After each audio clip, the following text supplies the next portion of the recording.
Facebook ಮತ್ತು ಇನ್ಸ್ಟಾಗ್ರಾಮ್ನ ಯಾವ ರೀತಿ ಕನೆಕ್ಟ್ ಮಾಡೋದು ಆ್ಯಂಡ್ ಫೇಸ್ಬುಕ್ಕಲ್ಲಿ ಏನಾದರೂ ನೀವು ಪೋಸ್ಟ್ ಮಾಡಿದ್ರೆ ಇನ್ಸ್ಟಾಗ್ರಾಮಲ್ಲೂ ಸಹ ಇಮಿಡಿಯೇಟು ಪೋಸ್ಟ್ ಆಗಬೇಕು. ಇನ್ ಕೇಸ್ ಏನಾದರೂ ನೀವು ಇನ್ಸ್ಟಾಗ್ರಾಮಲ್ಲಿ ಪೋಸ್ಟ್ ಮಾಡಿದ್ರೆ ಫೇಸ್ಬುಕ್ಕಲ್ಲೂ ಪೋಸ್ಟ್ ಆಗಬೇಕು. ಸೊ ಅದು ಯಾವ ರೀತಿ ಹೇಗೆ ಕನೆಕ್ಟ್ ಮಾಡೋದು, ಕ್ರಾಸ್ ಪೋಸ್ಟಿಂಗ್ ಅಂದರೆ ಏನು, ಸೊ ಅದ್ರ ಬಗ್ಗೆ ನಾನು ತಿಳಿಸ್ಕೊಡ್ತೀನಿ. ಆ್ಯಂಡ್ ಅದಕ್ಕಿಂತ ಮುಂಚೆ ನೀವೇನಾದ್ರು ಫಸ್ಟ್ ಟೈಮ್ ಈ ವಿಡಿಯೋ ನೋಡ್ತೀರಿ ಅಥವಾ ನಮ್ಮ ಚಾನಲ್ನ ಸಬ್ಸ್ಕ್ರೈಬ್ ಮಾಡಿಲ್ಲ ಅಂದರೆ ದಯವಿಟ್ಟು ಸಬ್ಸ್ಕ್ರೈಬ್ ಮಾಡಿ. ಹಾಗೆ ಇನ್ಸ್ಟಾಗ್ರಾಮ್ ಮತ್ತು ಫೇಸ್ಬುಕ್ ಪೇಜ್ನ ಸಹ ಫಾಲೋ ಮಾಡಿ. ಸೊ ಫಸ್ಟ್ ನೀವಿಲ್ಲಿ ಇನ್ಸ್ಟಾಗ್ರಾಮ್ ಐ ಡಿನ ಲಾಗಿನ್ ಆಗಿರಬೇಕು, ಮೊಬೈಲ್ ಅಥವಾ ಡೆಸ್ಕ್ಟಾಪಲ್ಲಾದ್ರೂ. ಸೊ ಇದು ಹೋಮ್ ಪೇಜು. ಈ ಹೋಮ್ ಪೇಜಲ್ಲಿ ನೀವು ಇಲ್ಲಿ ನೋಡ್ತಾ ಇರ್ಬೋದು, ಲೆಫ್ಟ್ ಸೈಡಲ್ಲಿ ಮೋರ್ ಅಂತ ಒಂದು ಆಪ್ಷನ್ ಇದೆ, ಇಲ್ಲಿ ಕ್ಲಿಕ್ ಮಾಡಿ. ನೆಕ್ಸ್ಟ್ ಸೆಟ್ಟಿಂಗ್ಸ್, ಆನಂತರ ಇಲ್ಲಿ C more in account centre ಅಂತ ಇಲ್ಲೊಂದು ಆಪ್ಷನ್ ಇದೆ. ಸೊ ನೀವು ಇದನ್ನು ಕ್ಲಿಕ್ ಮಾಡಬೇಕಾಗುತ್ತೆ.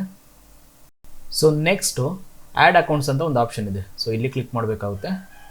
ನಂತರ ಆ್ಯಡ್ ಫೇಸ್ಬುಕ್ ಅಕೌಂಟ್ ಅಂತ ಇದೆ ನೋಡಿ. ಸೊ ಇಲ್ಲಿ ನಾವು ಆ್ಯಡ್ ಫೇಸ್ಬುಕ್ ಅಕೌಂಟ್ ಅಂತ ಕ್ಲಿಕ್ ಮಾಡಿದ್ರೆ ನಮ್ಮ Facebook account I D visible ಆಗುತ್ತೆ ಇಲ್ಲಿ. ಸೊ ನೀವು ಕನ್ಫರ್ಮ್ ಮಾಡ್ಕೊಳ್ಳಿ ನಿಮ್ಮದೇ ಐ ಡಿನ ಯಾವುದು ಅಂತ ನೋಟು. ಇಲ್ಲಿ ಕಂಟಿನ್ಯೂ ಆ್ಯಸ್ ಪ್ರೊಫೈಲ್ ನೇಮ್ ಬಂದಿರುತ್ತೆ. ಸೊ ಇದನ್ನು ಕ್ಲಿಕ್ ಮಾಡಬೇಕಾಗುತ್ತೆ. ಸೊ ನೆಕ್ಸ್ಟ್ ಇಲ್ಲಿ ಮತ್ತೆ ಇನ್ನೊಮ್ಮೆ ಕಂಟಿನ್ಯೂ. ನೆಕ್ಸ್ಟ್ ಸ್ವಲ್ಪ ಸ್ಕ್ರೋಲ್ ಮಾಡಿ, ಅಲೋ ಆ್ಯಂಡ್ ಫಿನಿಶ್ ಆ್ಯಡಿಂಗ್ ಅಂತ ಇದೆ. ಸೊ ಅದನ್ನು ಕ್ಲಿಕ್ ಮಾಡಿ.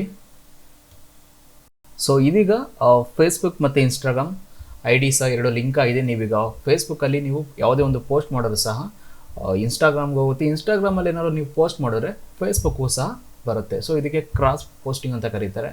ಆ್ಯಂಡ್ ಈ ಇನ್ಫಾರ್ಮೇಷನ್ ಏನಾದರೂ ನಿಮಗೆ ಇಷ್ಟ ಆಗಿತ್ತು ಅಂದರೆ ದಯವಿಟ್ಟು ಚಾನಲ್ನ ಸಬ್ಸ್ಕ್ರೈಬ್ ಮಾಡಿ. ಆ್ಯಂಡ್ ಇನ್ಸ್ಟಾ ಮತ್ತು ಫೇಸ್ಬುಕ್ ಪೇಜ್ನೂ ಸಹ ಫಾಲೋ ಮಾಡಿ.